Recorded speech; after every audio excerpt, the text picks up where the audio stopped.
मैं मतिमंद जान नहीं पाई, निज कृत कर्म जनित फल पायहूं। अब प्रभु पाही शरणत की आयहूं।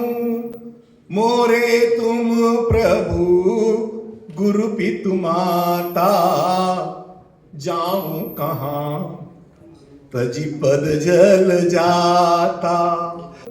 मोरे तुम प्रभु गुरु पितु माता, जाऊं कहां तजी पद जल जाता। जीवन में मेरा अपना मानना है कि यदि किसी भी कार्य में राम ना हो तो वह व्यर्थ हो जाता है। मेरी बहुत प्यारी कविता है। घर है और परिवार सब है, बंगला मोटर कार सब है, श्रेष्ठ है संतान संग में, प्रेम में व्यवहार सब है। धन है और व्यापार सब है, सुख के कारोबार सब है। और प्राप्त कर लें और यदि हम जग के सब सामर्थ्य साथी, किंतु मन में राम ना हो समझो सब है व्यर्थ साथी। तो मैं तो यहां पर अपने काम में आया था, दुनियादारी के काम में आया था, लेकिन आपने मेरी ये जर्मनी की यात्रा को निरर्थक होने नहीं दिया कि इस यात्रा के अंतिम पड़ाव में मुझको आपने राम से जोड़ लिया। तो यह मेरी यात्रा की सार्थकता है। मेरी एक किताब है और मैं एक बहुत बढ़िया एक मेरी व्याख्यान श्रृंखला है। मैं बताता हूं उसमें राम कैसे बना जा सकता है।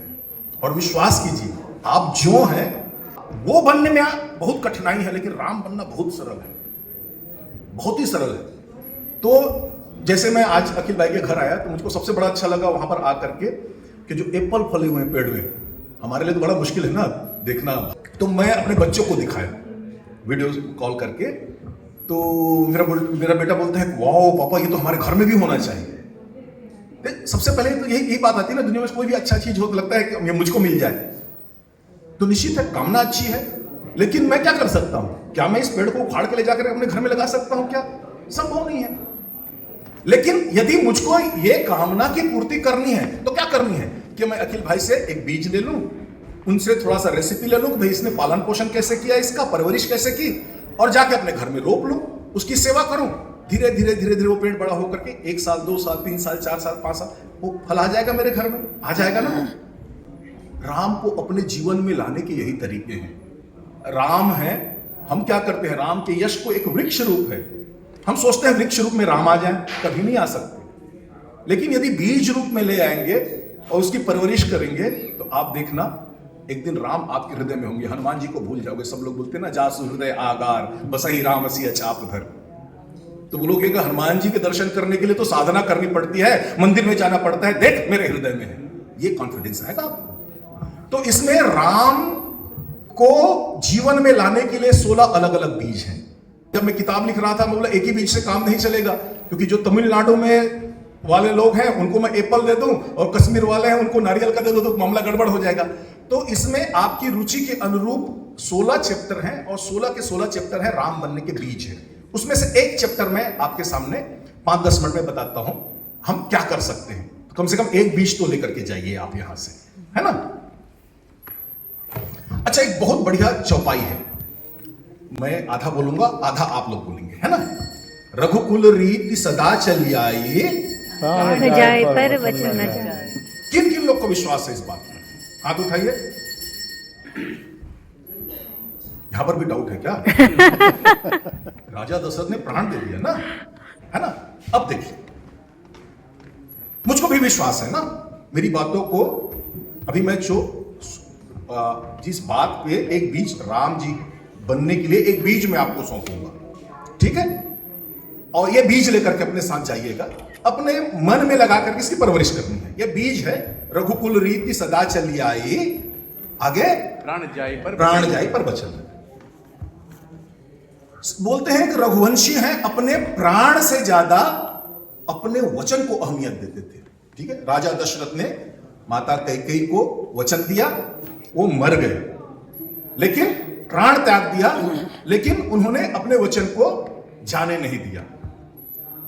राजा दशरथ को, जो मेरी जानकारी है, राजा दशरथ ने राम को कभी आज्ञा ही नहीं दी वन जाने के लिए। जब राम तपस्वी वेश में सीता जी को लेकर के और लक्ष्मण को लेकर के अंतिम बार प्रणाम करने जाते हैं, अंतिम बार प्रणाम करने जाते हैं कि पिताजी भाई जो जो कंडीशंस है वनवास के अब मैं धारण कर लिया हूं, अब मुझको आज्ञा दे दीजिए और मैं जल्दी वापस आ जाऊंगा 14 वर्ष पर। राजा दशरथ व्याकुल हो जाते हैं। राजा दशरथ का राम के प्रति जो अंतिम संवाद है वह मैं आपके सामने पढ़ रहा हूं। वो सुमंत को बुलाते हैं और कहते हैं, सुमंत, सुंदर सुठि सुकुमार दोई जनक सुता सुकुमारी। ये बच्चे हैं सुमंत, इनको पता नहीं है वनवास क्या होता है, ये पिकनिक समझ रहे हैं। तो रथ चढ़ाई, इनको रथ में बिठा लो, दिखराई बन, जंगल दिखा देना और फिर गयो दिन 4 दिन बाद वापस लौटा के ले आना। ये अंतिम आदेश है राजा दशरथ का। इसके बाद राजा दशरथ कोई आदेश नहीं दिए हैं। वो राम है, राम है। वह बोलते हैं कि नहीं, रघुवंशियों का वचन मर्यादा है, वह सर्वश्रेष्ठ है। तो पिता किसी भी कारण से मेरे प्रेम, मेरे मोह, किसी भी दुविधा के कारण लड़खड़ा रहे हैं तो मैं उनको संभालूंगा। और पिता की आज्ञा, पिता के वचन को पालन करने के लिए उन परिस्थितियों में जब पिता कह रहे हैं तब भी राम उन वचन को लेकर के चलते हैं। तो राम है, वचन पारायण करते हैं कि नहीं करते हैं? करते हैं कि नहीं करते हैं? लेकिन मेरे राम अलग है। अब मेरे राम अलग कैसे हैं, अब मैं आपको बताता हूं। सारे रामायण के प्रसंग हैं जो लोग ध्यान नहीं देते। राम है, सुग्रीव से मित्रता होती है। सुग्रीव से मित्रता होने के बाद सुग्रीव है अपनी पीड़ा बताते हैं उनको कि भाई बाली है, उसके कारण मैं परेशान हूं, मैं यहां वन वन भीड़ भटकते रहता हूं, इस पर्वत से बाहर नहीं जा सकता। राम सोचते नहीं है, बोले कि भाई जो न मित्र दुख हो ही दुखारी, उससे बड़ा दुनिया में पापी नहीं है। अब आपसे मेरी मित्रता हो गई है तो आपके जीवन में जो भी संकट है उसको दूर करना है, वह मेरा कर्तव्य है। राम संकल्प ले लेते हैं। क्या संकल्प लेते हैं? सुन सुग्रीव मारी हो बाली एक ही बाण। रामचरितमानस की चौपाई है, आप सब जानते हैं। सुग्रीव राम जी को टोकते हैं, राम जी सावधान, बाली के बारे में आप नहीं जानते, पूरी तरह सुन लीजिए, बाली बहुत बलवान है। तो राम जी आगे बोलते, राम जी रुकते नहीं है, इतने भी सावधान नहीं होते। पहले बोलते हैं सुन सुग्रीव मारी हो बाली एक ही बाण। सुग्रीव बीच में आ जाते हैं, केयरफुल, कुछ निर्णय लेने से पहले, कुछ वचन देने से पहले सोच लीजिए। राम बोलते हैं सोचने की जरूरत नहीं है सुग्रीव, ब्रह्म रुद्र शरणागत गए ना उबरी है प्राण। अब मैं तुमको कॉन्फिडेंस देने के लिए कह रहा हूं, मैं बाण तो मारूंगा और वो ब्रह्मा विष्णु महेश किसी के शरण में भी जाएगा, कोई उनकी प्राणों की रक्षा नहीं कर सकता। ये राम वचन ले लिए। आप सब जानते हैं कि नहीं जानते हैं? आप तो ऐसे बोल रहे हैं जैसे कि पहली बार मुझसे सुन रहे हैं। बोलिए, जानते हैं कि नहीं जानते हैं? हाँ, ये आपके राम है, ये रघुवंशी राम है। तो बाली को मार देना चाहिए, लेकिन जैसे ही बाली पर बाण चलाते हैं राम और बाली है कराहना शुरू करते हैं, राम के अंदर करुणा जाग जाता है और जा करके उसके सामने बैठ जाते हैं, बोलते हैं अचल करो तनु राखो प्राणा। बाली, मैं तुमको बचाना चाहता हूं, तुम्हारे प्राण की रक्षा करना चाहता हूं। तो सुग्रीव वहां पर सर पीट लिए होंगे। ये रघुवंशी राम है। वो तो बाली है, वो तो बाली है जिनके अंदर यह अध्यात्म जाग गया। बाली कहा सुन कृपा निधाना, जन्म जन्म मुनि जतन कराही, अंतराम कहीं आवत नाही, मम लोचन गोचर सोई आवा, बहुरी प्रभु अस बनई बनावा। सारे लोग हैं, संपूर्ण साधना इसी के लिए है, अंतिम समय जिव्या पर तुम्हारे नाम आ जाए और तुम साक्षात खड़े हो। यदि राम गारंटी देते हो कि ऐसा अवसर फिर बनेगा मृत्यु के समय, तो मैं हां बोलता हूं, नहीं तो मुझको जाने दो। मेरे राम वचन परायण नहीं है। रघुकुल रीति सदा चली आई, राम जाए पर वचन न जाए। कहां है वचन परायण? है क्या राम? आपके हैं, मेरे नहीं है। आगे चलो। कभी कभी होता है लोग इमोशनल ज्यादा हो जाते हैं ना, अपने स्वभाव के विपरीत डिसीजन ले लेते हैं। सही बात है कि नहीं? ऐसा हो सकता है। चलो, बेनिफिट ऑफ डाउट देते हैं राम जी को। समुद्र विनय न मानत जलधि जड़, गए 3 दिन बीत, भय सकोप रघुनाथ तब, भय बिन हो न प्रीत। राम स्वभाव से कभी उनको गुस्सा नहीं आता, क्रोधित होते हैं वो, और क्रोधित होकर के धनुष बाण उठाते हैं। अच्छा, राम जी यदि एक बार धनुष में बाण संधान कर लें तो फिर नीचे नहीं रखते हो, उनको चलाना ही है, और वो बाण है अमोघ है। ठीक है, ये बात ध्यान रखिएगा। अब वो धनुष बाण चढ़ा लिए, सुखा देते समुद्र को, सुखा देते। लेकिन जैसे ही समुद्र है कि क्षमा कीजिए, मुझसे गलती हो गई, मुझसे भूल हो गई, तो राम मुझसे पूछते हैं कि यार तुमने लेट कर दिया। बोले क्या लेट कर दिया? तुम यदि 2 सेकंड पहले भी बोलते ना तो मैं थोड़ा सा, अब मेरे साथ तो मजबूरी हो गई है कि मैंने ये बाण भी चढ़ा लिया है, अब इसको मैं वापस नहीं ले सकता, तो अब अच्छा एक काम करो, प्लीज हेल्प मी। रघुकुल रीति सदा चली आई, रघुवंशी श्री राम है। वो समुद्र के सामने बोलते हैं अब बता दो इसको क्या करना है। तो समुद्र उनको बताते हैं एक काम करो कि मेरा जो अभिमान है ना इसको खत्म कर दो, इस आप चढ़ा लियो तो आपकी बात पूरी, मेरी बात पूरी। राम यहां पर भी अपने बातों पर नहीं रहते। तीसरा उदाहरण, चलो वहां पर क्रोध था, है ना, तो एक तो करुणा है, तो आदमी ज्यादा इमोशनल हो जाता है। क्रोध में भी आदमी की बातों को ध्यान में रखना चाहिए, है ना।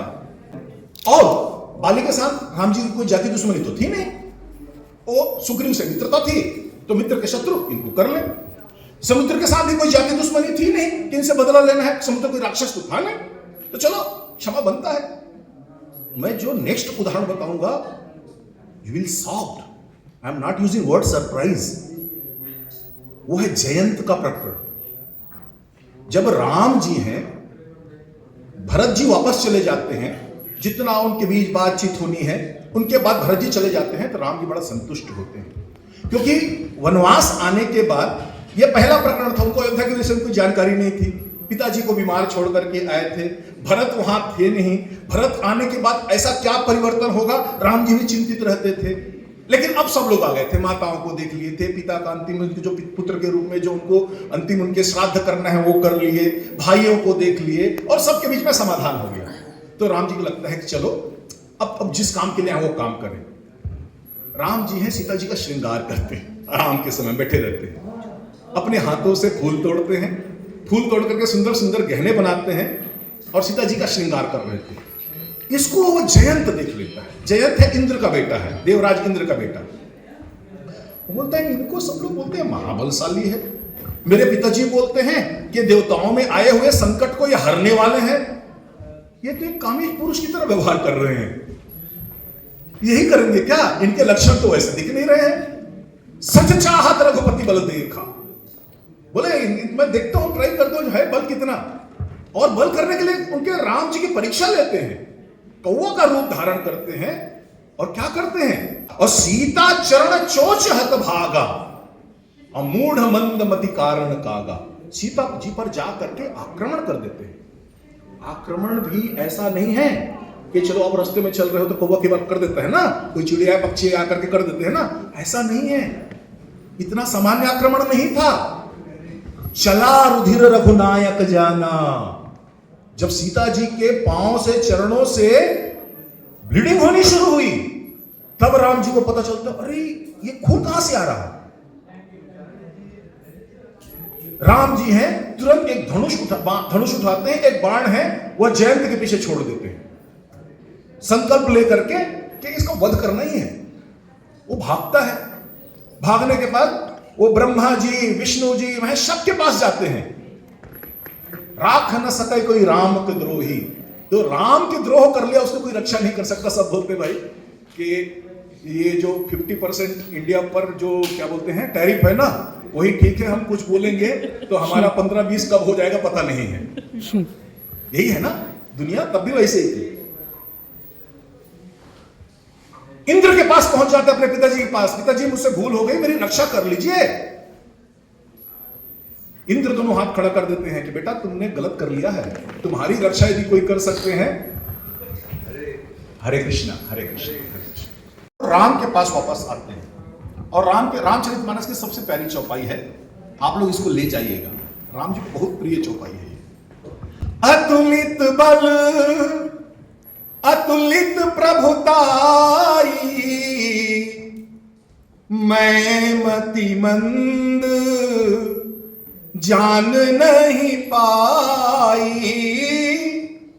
निज कृत कर्म जनित फल पायहूं, अब प्रभु पाही शरणत की आयहूं। मोरे तुम प्रभु गुरु पितु माता, जाऊं कहां तजी पद जल जाता। राम के चरणों को आकर के पकड़ लेता है जयंत, बोलते राम अतुलित बल, जिसकी कोई तुलना नहीं है उस बल की, अतुलित प्रभुताई। लेकिन बल बस नहीं है राम, तुम में प्रभुता भी है, तुम उदार भी हो। भूल मुझसे है कि मैं मतिमंद जान नहीं पाई। मुझको अपने कर्मों की जो सजा मिलनी है मैं पा चुका हूं, अब मैं आपके शरणों में आ गया हूं। तुलसीदास जी यहां बहुत महत्वपूर्ण चौपाई लिखते हैं, आपको जानकर के आश्चर्य होगा। किन्न मोह बस द्रोह, वो मोह में आकर के द्रोह किया, राम से शत्रुता की, सीता पर आक्रमण किया। यद्यपि नहीं कर वध उचित, हर दृष्टि से उसका वध करना है वह उचित था, कि छोड़ना ही था राम को। लेकिन प्रभु छाड़े हूं तजी छोड़ को कृपाल रघुवीर सम, राम उसको भी क्षमा कर देते हैं। अब बताओ, रघुकुल रीति सदा चली आई, मेरे राम हैं कभी नहीं टिकते वचनों पर। कहां से सुने हो आप? कहां से सुने हो आप? आश्चर्य हो रहा है ना? आश्चर्य हो रहा है कि नहीं हो रहा है आपको? राम के वचन को समझना पड़ेगा आपको, और वो आपके जीवन में काम आएगा। ठीक है, राम मेरे वचन परायण हैं, और रघुकुल की रीत भी है उतनी ही पावन है, इसमें एक अंश मिलावट नहीं है। लेकिन राम वचन परायण कैसे हैं? मैं ये अभी तक इतने उदाहरण बताया हूं तो आपको लग रहा है राम वचन परायण नहीं है, लेकिन अब देखो मैं कह रहा हूं राम वचन परायण है। राम वचन परायण है। राम को क्या बोलते हैं? सत्य संध पालक, वो सत्य के पक्ष में रहते हैं। ठीक है, राम है सत्य के पक्ष में है, वचन है सत्य के साथ है। अब सत्य क्या है? सत्य क्या है? तो शंकराचार्य जी बोलते हैं जो त्रिकाल अबाधित है वह सत्य है। ठीक है, अब मैं आपसे समय पूछूं। अच्छा छोड़िए, आज दिन कौन सा है बताइए जल्दी, कोई बताइए। रविवार है। अच्छा मैं कल आपसे पूछूं आज दिन कौन सा है, तो आप क्या बोलोगे? क्या बोलेंगे? हाँ सोमवार बोलेंगे। आप तो अपने वचन पे रहे नहीं यार, बदल दिए। एक प्रश्न एक ही है, उत्तर अलग दे रहे हो आप। सही बात है कि नहीं है? महीना कौन सा है? महीना कौन सा है? सितंबर। सितंबर है। मैं 30 दिन बाद पूछूंगा, आपका जवाब क्या रहेगा? अक्टूबर। अक्टूबर रहेगा। प्रश्न एक ही है, आप उत्तर बदल दिए। मतलब क्या हुआ? मतलब क्या हुआ? जो आज आप उत्तर दे रहे हो जिस प्रश्न का, वो सत्य है, आप गलत नहीं बोल रहे हो, लेकिन उस सत्य की उम्र है। यदि समय पूछूंगा उस सत्य की उम्र 1 सेकेंड है, 1 सेकेंड बाद आपको उत्तर बदल जाएगा। मैं दिन पूछ रहा हूं तो आप सत्य बोल रहे हो, लेकिन 24 घंटे तक उस सत्य की उम्र है।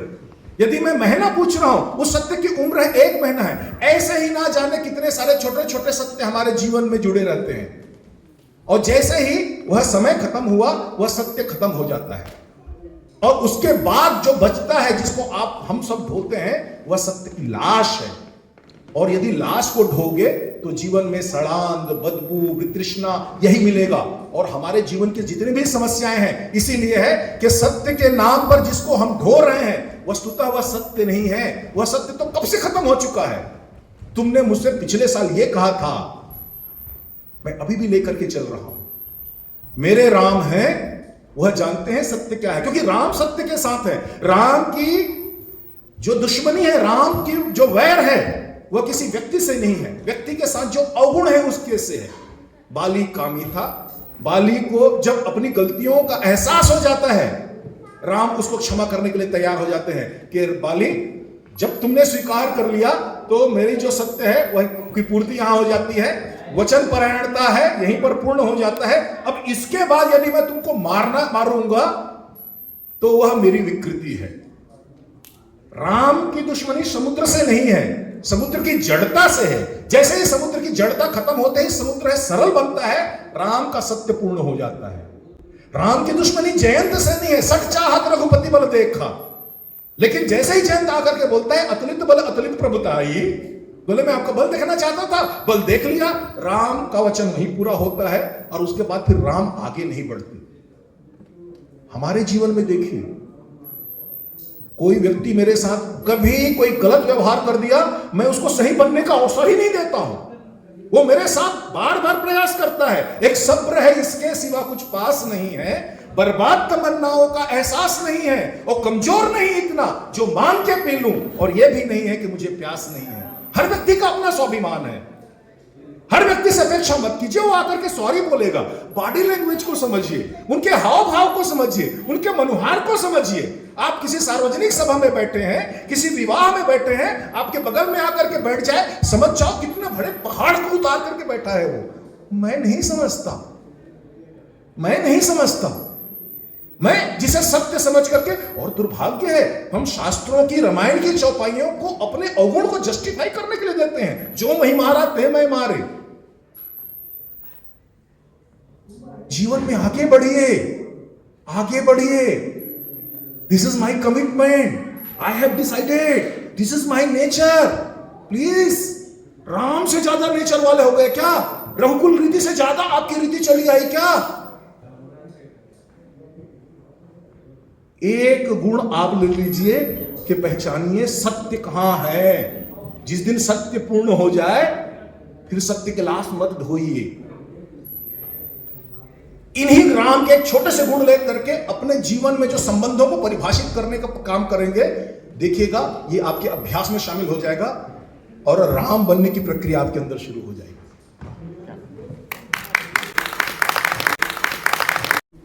अपने अपने जो वैल्यू सिस्टम है उसको रीडिफाइन कीजिए और राम के संदर्भ में रीडिफाइन कीजिए। मैं झूठ नहीं बोलता, ऐसा बोलना है वह अपने अहम की पुष्टि करना है। आप समझ जाओ अहंकार बोल रहा है, समझ जाओ अहंकार बोल रहा है। ऐसे बहुत सारे गुण हैं। मेरे राम बहुत सरल हैं। मैं बता रहा हूं मेरे राम है ना, वो आपकी जितने भी मजबूत नहीं है। आज तक नहीं बोल पाए।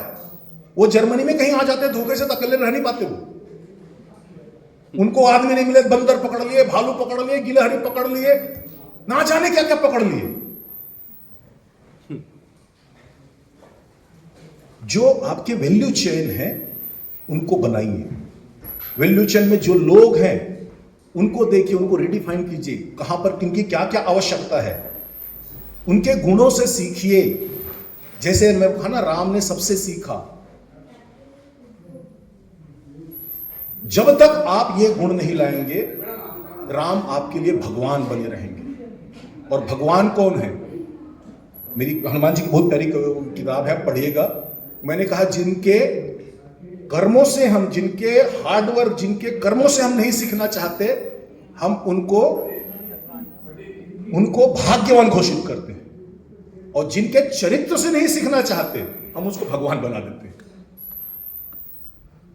ये आदमी और लकी है यार, वो सौभाग्यशाली। हर लाखों में कोई एक आदमी ऐसे होता है। क्यों ऐसे होता है? क्योंकि मैं उसके कर्म से सीखना नहीं चाहता। तो मैं आपसे अनुरोध करूंगा कि राम को अपने संदर्भों में समझने का प्रयास कीजिए। राम को जो अपने, हमारी समस्या क्या है, हम राम को तो जानते नहीं है। एक पिक्चर में देख लिए, हम राम के चित्र बना लेते हैं। एक कहानी में पढ़ लिए, राम के चित्र बना लेते हैं। कोई प्रवचन में कह दिए, राम के चित्र बना लिए। तो हमारे लिए राम है अंधों की हाथी जैसे है। वो आप लोग कहानी सुने होंगे ना, 5 अंधे हाथी पकड़ लिए, तो कोई सूंड पकड़ता है, बोले हाथी कैसा है? तो रस्सी के जैसा है, ठीक है। कोई पैर पकड़ता है तो उसे पूछता है हाथी कैसा है? तो बोले खंबा जैसे है। वो सत्य बोल रहा है, असत्य नहीं है। तो मेरे लिए राम ऐसे ही है। राम को बैठ करके अपने संदर्भ में देखिएगा तो राम है आपसे ज्यादा असहाय नजर आएंगे।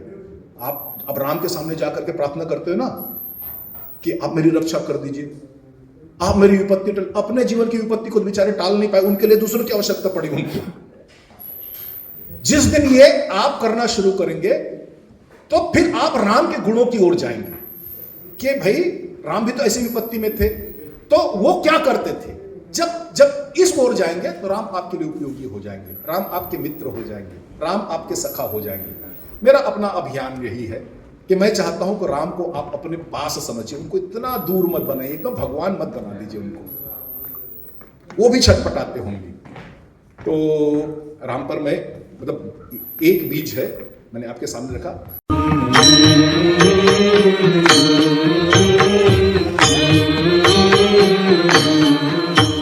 आज मुझे पूरे वक्तव्य में बहुत अच्छी लगी है वो है कि आदित्य जी ने जैसे मैनेजमेंट गुरु के रूप में राम का जीवन दिखाया है, और आज तो हमें सिर्फ एक झलकी मिली है। मुझे जब ये किताबों के अंदर कितना ज्ञान और कितनी प्रैक्टिकलिटी छुपी होगी, ये उन्हें पढ़ने के बाद हमें समझ में आएगा।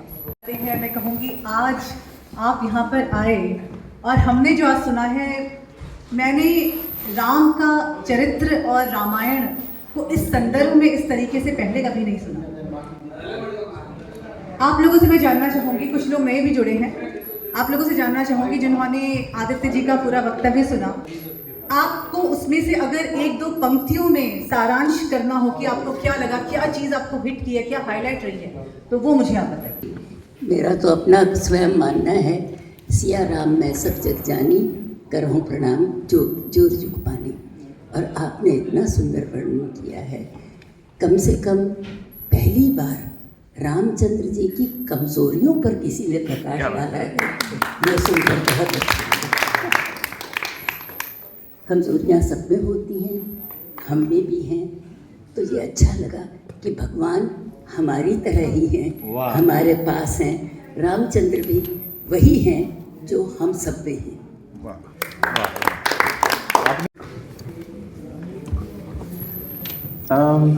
आपकी दो लाइन बड़ी अच्छी लगी मुझे।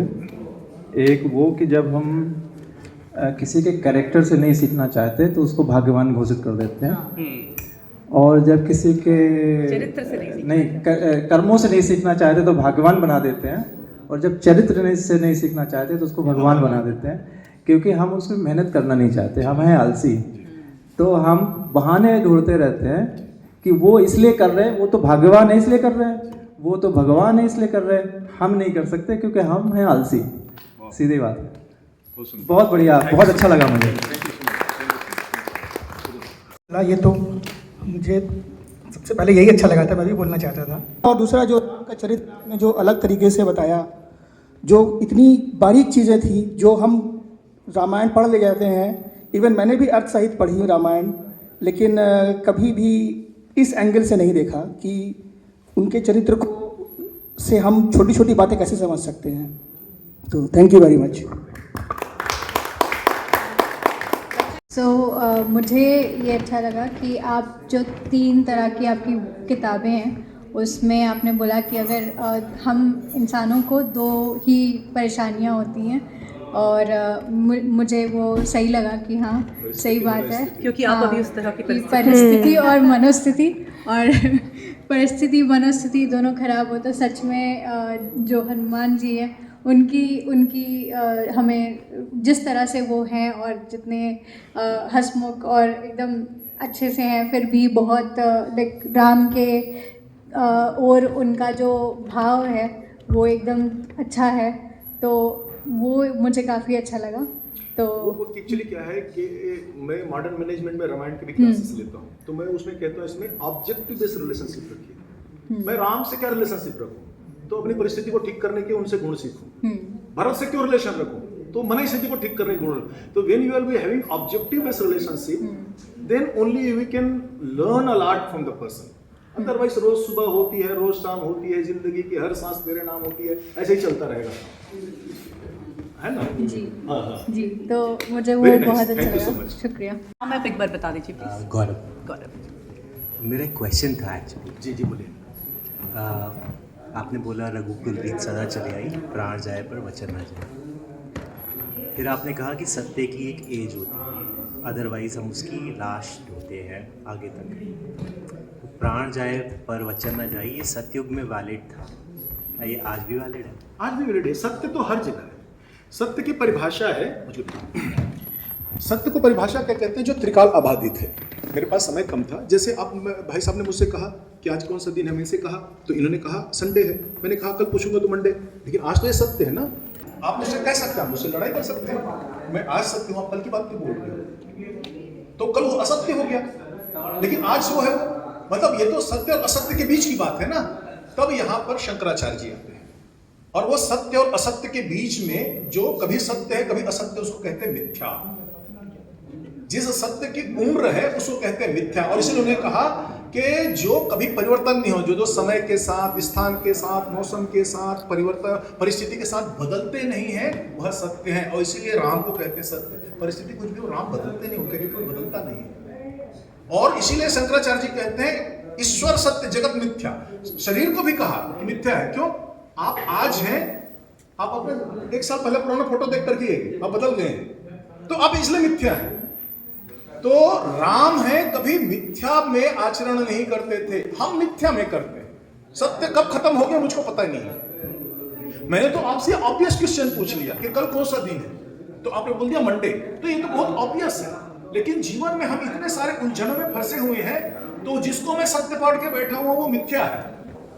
जिस दिन आप उसको समझने की कोशिश करेंगे, मेरा उद्देश्य यही था कि अपने जीवन में जो उलझाव है, जिसको आप अपने सत्य, जितना अपना एटीट्यूड, मेरा धर्म, मेरा ईमान, मेरे संकल्प, जो जो बोल करके रखे हैं, उसको रिडिफाइन करने की कोशिश कीजिए, आप पाएंगे वहां पर मिथ्या है। याद रखिएगा, जहां पर सत्य है वहां पर राम है, जहां पर राम है वहां पर आनंद है, वहां पर शांति है।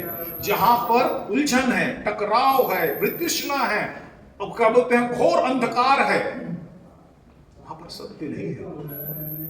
वो सत्य का आभास है जो मिथ्या है, उसको जान लेना है। जिस दिन आप जान जाओगे सारे रिलेशनशिप ठीक हो जाएंगे। राम जी का जयकारा एक बार लगा दें, बोलो सियावर रामचंद्र की कार्यक्रम नहीं, उत्तर प्रदेश का कार्यक्रम है। सिर्फ मैं यहाँ पे उपस्थित हूँ आज, क्योंकि और सब, और मनीष भाई हैं, शिवेंद्र जी हैं, गुंजन हैं, आप सब हैं। तो एक अकेला इंसान कुछ नहीं कर सकता। सबसे आभार व्यक्त करूँगा भाई साहब का, जो वैसे डुसेलडॉर्फ में अपने व्यवसाय के काम से आए थे, साइंटिस्ट हैं। इनकी अपनी एक कॉन्फ्रेंस थी, वहाँ पे इनके कुछ पेपर्स पब्लिश हो रहे थे, तो वहाँ गए थे। और इनको यहाँ से कल टोरंटो जाना है। ये सिर्फ आज सुबह 11 बजे पहुँचे बर्लिन, सिर्फ मेरे बुलाने पे, हमारे बुलाने पे, क्योंकि हमें सौभाग्य मिलना था। और सुबह सुबह 6 बजे चले जाएंगे ये। तो थैंक यू, आप इधर आए, आपने अपना समय निकाला, उनको अपना समय दिया। पर मैं उम्मीद करता हूँ कि फिर आप जब भी जर्मनी आएँ, आपका आना जाना रहेगा, तो प्लीज़ बर्लिन ज़रूर आएँ, घर है। सिर्फ मेरा ही नहीं, अब तो शायद सबका घर है। और हम ये ज़रूर करेंगे। किसी ने ये आइडिया दिया कि ऑनलाइन भी आदित्य भाई के साथ जुड़ सकते हैं, तो शायद वो भी शुरू करें महीने में एक बार। इनको सुनना मेरे लिए सौभाग्य की बात है। मैं इनको 25 साल से जानता हूँ, बेंगलोर से।